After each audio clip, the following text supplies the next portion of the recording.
Y espero que hoy pueda tener esa palabra que está necesitando de parte de Dios. Juntos hemos estado estudiando, hemos ido desde el Pentateuco y con el pastor hemos estado estudiando un poquito acerca del pueblo de Israel. El pueblo de Israel era un pueblo escogido, fue un pueblo liberado, fue un pueblo que vivió y experimentó en carne propia todas las bendiciones del cielo. El pueblo de Israel era referente, ejemplo para las naciones de lo que Dios tenía en su corazón, la intención que tenía en su corazón de rescatarnos, de salvarnos, de liberarnos. Y el ejemplo que hace a través de su pueblo lo vamos a ver en lo que vamos a hablar hoy. La semana pasada y la anterior empezamos a hablar de Josué y hoy hay una escena, un escenario interesante de Josué y de cómo Dios lo usa. El título de la palabra que voy a compartir hoy es Jericó, la fe que derriba muros. En Jericó, la fe derribó muros. Y me gustaría poder leer con vosotros en Josué capítulo 6,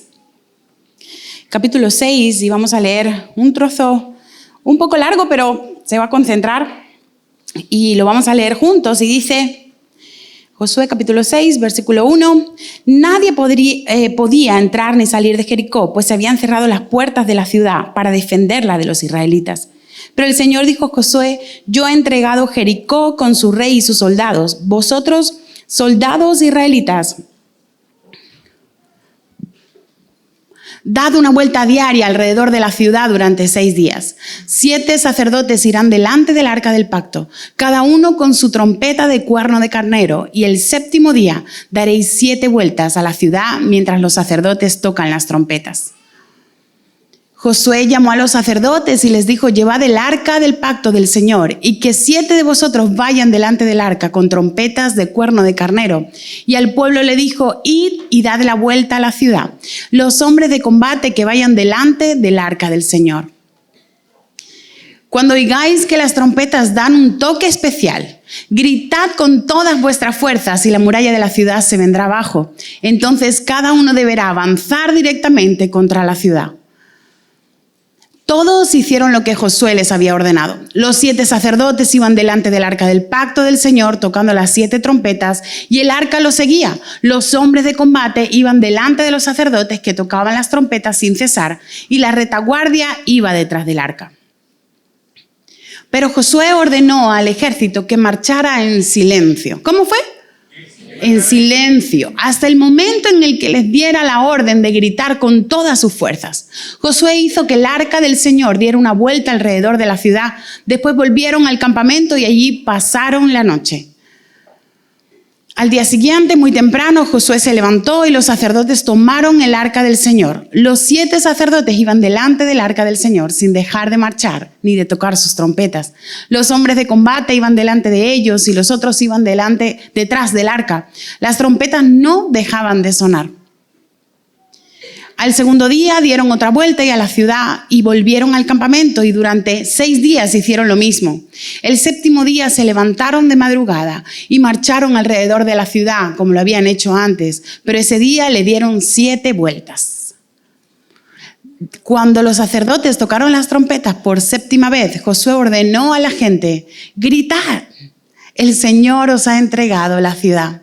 La ciudad con todo lo que hay en ella será consagrada a completa destrucción, porque el Señor así lo ha ordenado. Solo se les perdonará la vida a Rahab, la prostituta, y a los que estén refugiados en su casa, porque ella escondió a los espías que enviamos. Y vamos a leer el 20. El 20. Después se puede leer esa parte en su casa. El 20 está aquí, la gente gritó y las trompetas sonaron. Al oír los israelitas el sonido de las trompetas, comenzaron a gritar a voz en cuello y la muralla de la ciudad se vino abajo. ¡Wow! Qué retador, qué pasaje tan bonito. No sé si se acuerda de la canción esa. Los israelitas le dieron 7 vueltas. Sí. Canción de niños de hace mucho tiempo, pero es un texto muy conocido, es un texto muy leído, y que sepa que no fueron 7 vueltas las que los israelitas le dieron a la ciudad de Jericó. ¿Cuántas fueron? Serían 13, serían una por cada día, y el último día le dieron 7 vueltas. Y no sé si usted hizo caso al pastor, pero la semana pasada nos animaba a poder leer Josué con una perspectiva de aprendizaje, de estudiar, de profundizar, y es muy, muy interesante porque Josué entero habla del propósito que Dios tenía con el pueblo de Israel. Sabe que Josué es un libro de conquista, y podemos a lo mejor intentar leerlo o empezar a leerlo con la intención de decir, sí, quiero conquistar mis sueños, quiero alcanzar todo lo que el Señor tiene para mí. Pero quizá hoy nos sirva lo que vamos a escuchar y lo que vamos a compartir para poder darle un cambio de perspectiva. Porque la conquista que efectuó el pueblo de Israel poco tenía que ver con lo que ellos anhelaban, con lo que ellos querían. Todo fue un plan estratégico pensado por Dios. Se trataba de la voluntad de Dios. Se trataba de su misericordia, se trataba de su bondad, se trataba de su santidad. No es lo que Él quería darles, era lo que Él era. ¿Sí? Dios en sí mismo quería transmitir su esencia y poder influenciar en su pueblo para que su pueblo conociese su corazón. Entonces todo el libro de Israel representa esto que Dios quería conseguir en ellos. Había como 2 propósitos para esta conquista. Uno era poder cumplir la promesa que Dios le había dado a Abraham. ¿Se acuerda en Génesis? Por allí te voy a dar esta tierra a tu descendencia y os voy a dar desde aquí hasta aquí. Estaba hablando de Canaán. La promesa que Abraham recibió la estaban cumpliendo ahora sus hijos, sus nietos. Había pasado muchísimos años. ¿Sí? Ese era uno de los propósitos. Pero otro propósito para la conquista era la santificación de los pueblos que habían invadido Canaán. Dios quería acabar con la maldad, quería acabar con la idolatría extrema y quería que su nombre fuese exaltado. En Deuteronomio hay un pasaje que me gustó mucho, no lo había visto hasta ahora, está en el 9, pero Dios le deja claro al pueblo. Le dice, no es por tu justicia, no es por tu rectitud, olvídate que tú te mereces lo que yo te voy a dar, es porque yo quiero que mi nombre sea exaltado. Yo quiero que mi santidad pueda ser promovida por ti, por tu vida, por tus hijos. Por eso era tan importante que los israelitas cumpliesen con la palabra, que los israelitas entendiesen el significado profundo de todo lo que estaban haciendo, todo lo que estaba Dios haciendo por ellos. Y nos vamos a acercar a la historia haciendo como una técnica de investigación. Sabe que hay una técnica, se usa en el periodismo, pero vamos a ir haciéndole preguntas al texto para sacarle todo el sentido, para poder entender qué hay detrás de la toma de Jericó y por qué Jericó es un lugar donde es la fe que derriba murallas. Cómo ahí podemos vernos identificados y qué hay de Dios para nosotros. Entonces, el primer punto que quiero compartirte es esa pregunta que le vamos a hacer al texto, y es: ¿qué pasó? ¿Qué pasó aquí? Bueno, todo esto que nos encontramos en Jericó fue parte del proceso. Quizá los israelitas llegaron allí confiados. Acababan de pasar el Jordán en seco. Acababan de ver algo sobrenatural. Acababan de experimentar lo que Dios era capaz de hacer. ¿Sí? Y quizá vinieron como confiados, ¿no? Esto lo vamos a comer como pan. Esto aquí el Señor va a intervenir, todos, y nosotros tomamos aquí posesión del asunto porque mi papá es el jefe. ¿Conoce usted a gente así? No, es que yo soy hija del pastor, perdóneme. ¿Me deja sentar ahí, por favor? Está bien algunas veces el estar enchufado, pero no era lo que Dios quería, no era lo que Dios pretendía con esta escena. Dios quería que ellos currasen, que ellos hiciesen su parte y que entendiesen que Jericó era parte de un propósito. Era una muralla grande. Jericó, ya el pastor nos ha hablado con detenimiento, pero era una de las pocas ciudades que estaba amurallada. Sí, tenía una muralla enorme alrededor, tan ancha que podían correr caballos arriba, tan ancha que podía vivir gente dentro de la muralla. Dice que tenía como 4 o 5 metros de alto y era doble. En medio de las dos murallas había un río. Dice que 3 metros de profundidad. Y si algún ladrón, espía, se le ocurría subir a la muralla y pelaba una piedrecita de arriba, caía en ese río que tenía cocodrilos. O sea, era una ciudad que estaba muy, muy cerrada. Lo dice ahí la palabra. Además, habían reforzado el tema porque tenían miedo de los israelitas. La muralla estaba imponente delante de los israelitas, delante de ellos, y era un reto grande. Era un reto humanamente difícil de conseguir. Si Israel podía con Jericó, iba a poder con todo lo que venía de Canaán. Y era importante entender que Jericó solamente era una parte del proceso. Solo era un punto del proceso. Y quizá estás viviendo una situación que parece Jericó. Hay cocodrilos y todo. Y hay una muralla enorme y la situación está muy difícil. No sé cómo pinta tu muralla. A lo mejor es hijos desobedientes. A lo mejor son situaciones económicas duras que no te permiten llegar a fin de mes. A lo mejor es una vida o un trabajo que no te gusta, no te satisface, o no sé, ministerialmente, cosas que quizá hoy te han llevado a venir a este lugar. Sabes que yo no me siento bien. Yo voy a ir a la iglesia a ver qué me dicen allí. ¿Sí? Pero quiero que sepas que esa muralla no lo es todo. Que hay propósito detrás de cada uno de los problemas. Hay propósito para ti. Hay una misión que trasciende tu existencia. Hay algo que Dios tiene para ti que tiene que ver con lo eterno. No es esta situación la que estás viviendo. No es la muralla de Jericó. Es salvación de naciones. Es un mundo entregado y rendido a los pies de Cristo. Eso era lo que había en el corazón de Dios. No se trata de una situación puntual. No se trata de algo temporal. No se trata ni siquiera de Jericó. Jericó es la antesala para todo lo que Dios tenía para su pueblo. Hoy nos asomamos al texto y ¿qué pasó? Bueno, pasó que yo estoy aquí y yo quiero entender que hay propósito de Dios para mí, un propósito eterno.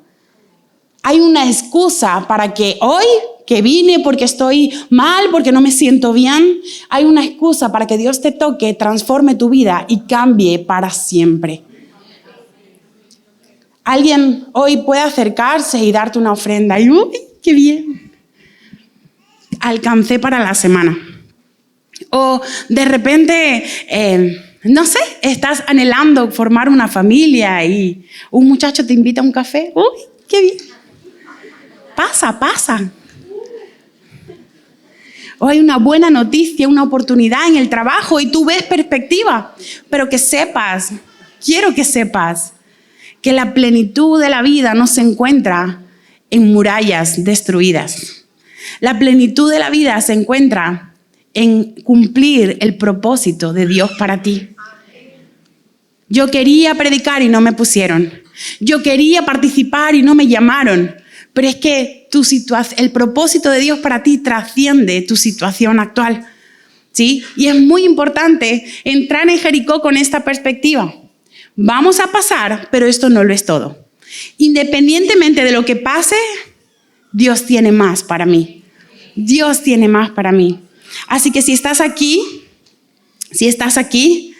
hay propósito detrás. Estate atento porque Dios quiere contigo, hoy y para siempre.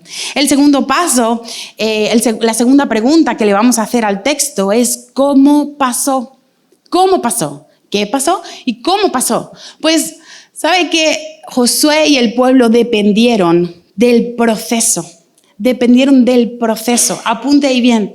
El proceso es ese sentido que se le da a la vida cuando yo me ubico en lo que Dios tiene para mí. cuando yo entiendo, no siempre entendemos, ¿no? Pero cuando yo digo, estoy disponible, Señor, para que tú me uses. Yo quiero crecer, no me quiero quedar como un bebé espiritual toda la vida. Quiero aprender más, quiero sentirme pleno en ti. Ahí vas y te ajustas al plan de Dios para ti. Te sientas en el tren. Ahí empieza a coger velocidad a la vida. Y no te quiero decir que todo va a ir bien, pero sí que vas por buen camino. A lo mejor faltan años y a lo mejor falta días para que haya perfección en tu vida. Pero que sepas que vas bien cuando te encuentras en el proceso de Dios. Y este proceso para Josué fue claro. Dios, además leímos un montón y en ese montón era una y otra vez las instrucciones que debía de tomar. Le dijo varias veces cómo era que se tenía que poner la gente. Primero vas a poner el arca con los sacerdotes. Delante vas a poner los hombres de guerra. Y detrás todo el pueblo y todo el ejército. Y así van a marchar. Van a marchar una vuelta al día en silencio. Una vuelta al día en silencio. Y el séptimo día vas a dar 7 vueltas. Y cuando la trompeta suene de una manera especial, tú le vas a decir al pueblo que grite. Raro eso, ¿verdad? Pero es que los procesos de Dios algunas veces son así. Algunas veces son así. Sí, son raros. Y es que, ¿saben que antes de que la muralla se cayese, habían cosas que tenían que pasar? Porque el Dios que pudo abrir el Mar Rojo, allí con Moisés, el Dios que pudo abrir el Jordán, aquí con Josué, acababa de pasar esa escena. Acababan de pasar el Jordán en seco, milagroso. ¿No podría haber Dios mandado un rayo, unos granizos, una tormenta que acabara con las murallas de Jericó? ¿Qué necesidad tenían de ir caminando alrededor de las murallas? Bueno, porque había murallas interiores que tenían que destruirse antes que las murallas de Jericó. Era una batalla interesante porque era una batalla interna. Era una batalla que tenía que luchar cada uno de los israelitas. ¿Y batallas como qué? Bueno, la batalla de la mente, la batalla de los pensamientos. Usted no sé si alguna vez se ha dispuesto a salir a correr por la mañana. Yo 3-4 veces en mi vida entera me he animado a correr por la mañana. Entonces me pongo mis zapatillas de running, ¿sí? El legging.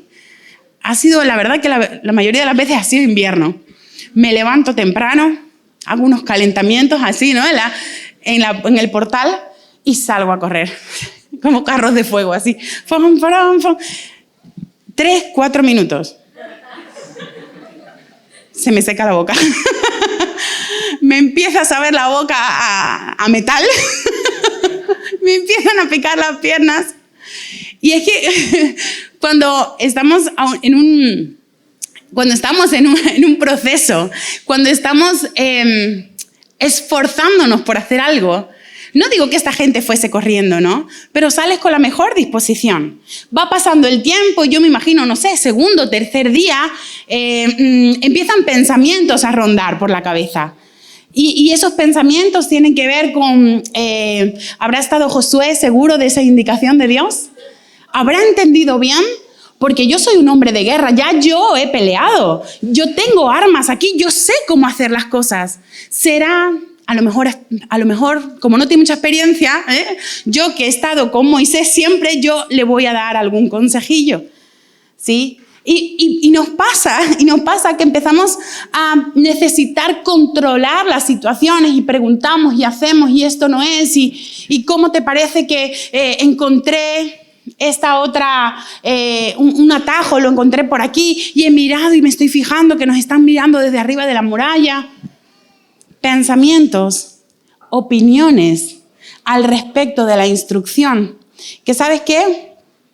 Que llegan a cuestionar lo que Dios quiere hacer. Llegan a cuestionar el liderazgo de Josué y hacen que los muros que tienen que derribarse en nuestro corazón sigan intactos, porque no estamos pasando por el proceso, porque no estamos viviendo lo que Dios tiene para nosotros. Y opinamos y nos parece mejor esto y otro y tergiversamos la verdad, manipulamos la situación y al final no alcanzamos lo que Dios tiene y quiere para nosotros. ¿Sabe qué? Voy a beber agua porque esto me da un poco de...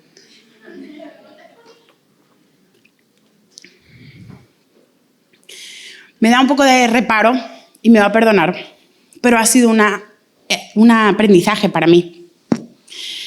Dios me hablaba acerca de el silencio de Adán y del modus operandi de la serpiente dentro de las familias. Como familias queremos alcanzar, ¿no? Y vamos a derribar a Jericó, y vamos a ir al mundo y hacer discípulos, y queremos alcanzar los sueños que Dios tiene para mí. Y nos suena un discurso muy bueno, ¿verdad? Pero Dios estableció una forma, Dios estableció un orden dentro de las familias, ¿sí? Y ya en el Génesis la serpiente supo que las mujeres muchas veces nos parece que nuestras indicaciones son más efectivas que las de los varones. Pasa, hay casas en las que pasa. Y de manera sutil,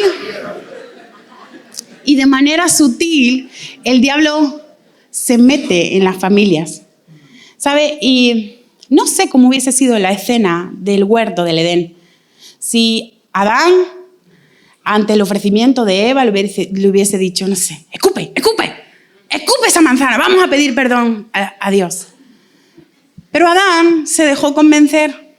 No le estoy echando la culpa, pobre hombre, ¿no? Pero sí quiero que estemos atentos a que el diablo sabe cómo manipular y dañar la familia. Los hombres, señor caballero, usted está puesto para liderar y dirigir su familia. Usted está puesto para recibir instrucción de Dios y caminar hacia el propósito que Dios tiene para su familia. No quiero decir que las mujeres no tengamos que opinar, no, pero opinamos desde el respeto. Y si hubiese algún desacuerdo, que sepa que su esposo está en la posición de tomar la decisión. ¿Por qué? Porque así lo estableció Dios. No, es que va a decidir fatal. Es que mira, es que él no sabe, yo sé de todo. Yo sé dónde le gustan los niños, yo sé cómo es la cosa, él no tiene ni idea. Yo soy la que gestiono. Y puede ser a nivel logístico, puede ser cierto. Pero cuando estamos dejando la autoridad de dirigir la familia al esposo, usted está apostando por el proyecto de Dios. Este negocio es algo espiritual, es algo del cielo. Entonces, si nosotros nos alineamos a lo que Dios establece en su palabra, vamos a recibir bendición. Entonces, señoras, damas, vamos a orar por nuestros maridos. Que Dios les dé sabiduría, que Dios nos ayude, así como al pueblo de Israel, a dar vueltas en silencio. Hay veces que nos toca, ¿verdad? Nos toca guardarnos las opiniones, porque opinamos acerca de todo. Yo las conozco algunas que el caballero va conduciendo, pon segunda, que se está acelerando el coche. Que viene uno, cuidado, que le das. Y opinamos acerca de todo. Y sabe, le digo un secreto, eso a los señores les da mucha rabia. ¿Quién conduce, tú o yo? Perdón. Y quizá en un mundo como el que estamos, donde hay un feminismo extremo y muchas veces tergiversado, no estamos hablando de igualdad, estamos hablando de lo que el Señor establece. ¿Sí? Entonces, que Gaby dijo que no hay que opinar. No es eso. No se vaya a chivar, por favor. Pero sí que es cierto que el orden familiar tiene que tener un sacerdocio, tiene que tener una dirección y tiene que tener una ayuda idónea, que es la que Dios estableció. Entonces, ore por su esposo, que Dios le dé sabiduría, que se va a equivocar él con Dios. Dios se encargará porque este negocio es espiritual. ¿Sí? ¿Me captó? Ánimo.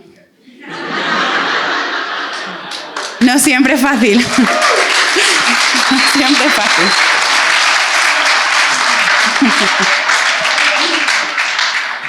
Porque el desespero también era tratado dando vueltas. ¿Cuándo, Señor? ¿Cuándo lo vas a cambiar? ¿Cuándo? Y llegaremos, y yo me imagino a la gente de Israel, ahí, ¿hoy? ¿Gritamos hoy? No, espera que yo te lo diga. Vale, mañana, ya, gritamos. El pueblo estaba dando vueltas, no entendía nada. Los líderes estaban adelante y bueno, ¿y esto cómo lo va a hacer? Es que sabes que no te corresponde, no nos corresponde saber los tiempos de Dios. No nos corresponde saber muchas cosas que no vamos a entender. Me encantaría que mis hijos, un poco adictos a las pantallas, entendieran el daño que las pantallas les hacen. ¿Cómo se dice esto? Las rutas neuronales se llenan de dopamina, eso produce adicción. Tiene un fundamento científico importante. ¿Qué pasa? Que yo le digo a Miguel, ya está, apagamos la tele. ¿Por qué? Pero si no... Yo le quiero explicar que produce adicción, mi amor. Que tus neuronas están acostumbrándose, pero no me va a entender. Entonces, ¿qué tengo que hacer yo? Se apaga, ya está. Viste por la mañana, ahora por la tarde no ves. Porque yo soy su mamá. Hay veces que queremos que Dios nos explique cosas que no entendemos.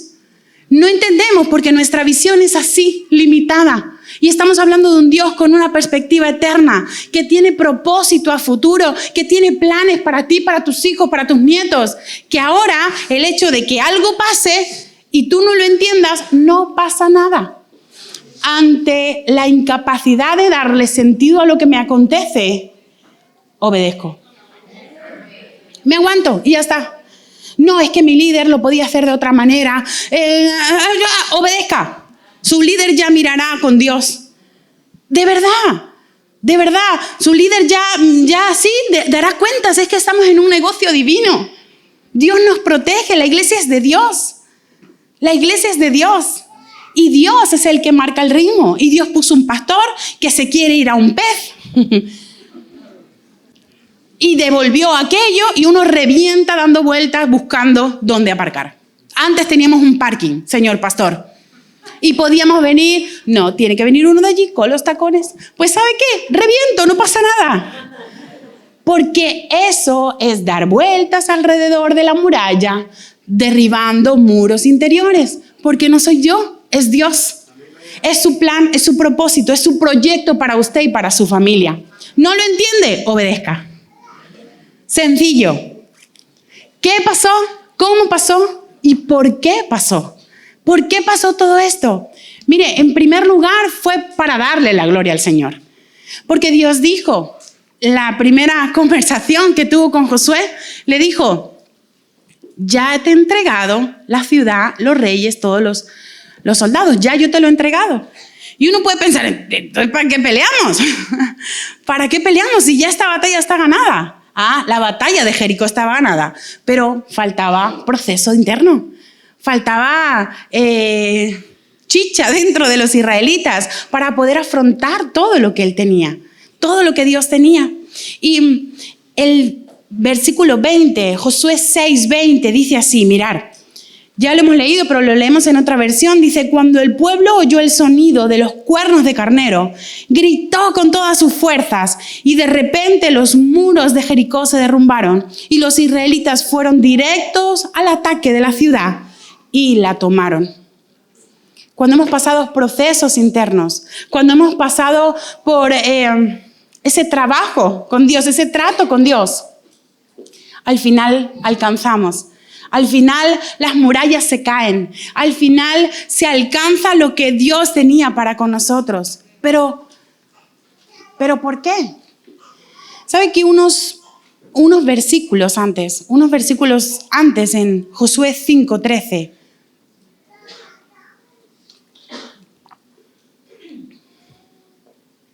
es la previa a toda esta escena de Jericó? Es la previa y dice así. Dice, un día, Josué 5:13.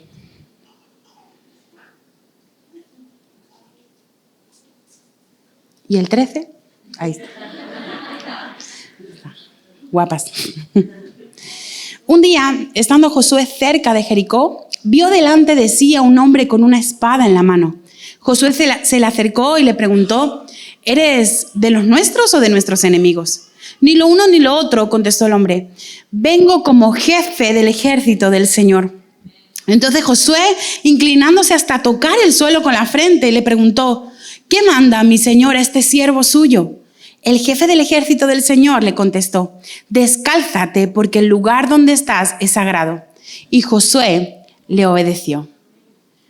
Este encuentro puede parecer como con un ángel, ¿verdad? Era una escena divina, una cosa sobrecogedora. Pero es que resulta que este ángel tenía algunas características especiales. Primero, tenía muchísima autoridad. Delante de Josué, Josué se rinde, se postra, pone la cabeza en el suelo. Y después el ángel le dice, descálzate, porque esto es tierra santa. No sé si se acuerda de esa escena cuando Moisés se acerca a la zarza y Dios, que estaba en la zarza, le dijo lo mismo. Entonces, estas características hacen que deduzcamos que esto que estaba pasando aquí era una teofanía. Teofanía es la representación de Jesús en el Antiguo Testamento. Todavía no había venido porque faltaba tiempo, pero Él necesita parecerse a Josué. Él necesita tener un encuentro con Josué. Él necesita que Josué entienda que la plenitud, que la capacidad, que la conquista solo viene a través de Jesús. Que solamente hay salvación, hay sentido y propósito por la eternidad en ese encuentro con Jesús. Él sabía que necesitaba conquistar el corazón del pueblo de Israel. Esto pasa antes de la toma de Jericó. Y es que cuando nosotros nos encontramos con Jesús, nuestra perspectiva necesita cambiar. No vas a encontrar sentido en otra parte que no sea en Cristo. No vas a encontrar salvación en otra parte que no sea en Cristo. Acercarnos a Jesús, acercarnos a su presencia, poder vivir aquí y experimentar el reino de Dios, hace que nuestra fe aumente, que nuestra fe, nuestra confianza, nuestra dependencia en lo sobrenatural, en Jesús, en nuestro corazón, aumenta. Y no crea que las murallas se cayeron por la onda expansiva de las sonoras, no era ingeniería acústica aquello, no. Porque por mucho que yo grite, una muralla de ese calibre no se cae. En Hebreos 11:30 dice, por la fe cayeron los muros de Jericó después de rodearlos 7 días. No fue por el grito, fue por la fe. Fue por la fe. Y fe significa confianza. Y fe significa iniciativa. De decir, Señor, yo creo en tu propósito para conmigo, entonces me meto en el proceso y de ti dependo. Y de ti dependo. Y voy a hacer todo lo que esté en mi mano para que tu propósito se cumpla en mí. Para poder agradarte, para poder vivir esa plenitud. Y no de las cosas que me puedas dar, de las batallas que pueda librar, sino del propósito que tú tienes para mí. De la belleza, no de lo que da, sino de lo que Él es. Y hoy te pido que te pongas de pie. Ese encuentro con Jesús era un encuentro con un capitán, con un hombre que desenvainaba una espada, que tenía toda la autoridad, que tenía todo el poder, que recibía toda la gloria. ¿Sabes que ese jefe de los ejércitos celestiales está hoy y quiere encontrarse contigo? Quiere defenderte, quiere tocar tu corazón de tal manera que tu vida nunca más sea la misma. Que encuentres sentido en Él, que encuentres destino en Él, que encuentres metas en Él. Porque no se trata, vuelvo y repito, de mi lucha de hoy, se trata de mi salvación eterna. Vamos a tender siempre a fallar, siempre a pecar, a alejarnos de lo que Él tiene, de los planes. ¿Por qué? Porque nos gusta ver la tele, que las neuronas ahí se vuelvan locas. Nos gusta pasar tiempo malgastándolo en el TikTok. Que, por cierto, salen cada día redes nuevas. todo tiene un complot para atraparte, para esclavizarte, para no dejarte decidir y no vivir la verdadera libertad que trae Cristo. Todo el mundo planea tenerte, quiere atarte, pero hoy el jefe de los ejércitos celestiales está en este lugar, con una espada enorme desenvainada, diciendo: a ver dónde corto, porque yo quiero libertad para ti. Aquí póstrate, porque yo quiero plenitud para ti, porque yo quiero salvación eterna para ti. No es hoy, no es mañana, no, es para siempre. Es poder estar descansados y si nos morimos, que nos muramos, porque vamos con Él. Porque allí celebraremos con Él, disfrutaremos con Él y habrá valido la pena el poder estar hoy en este lugar.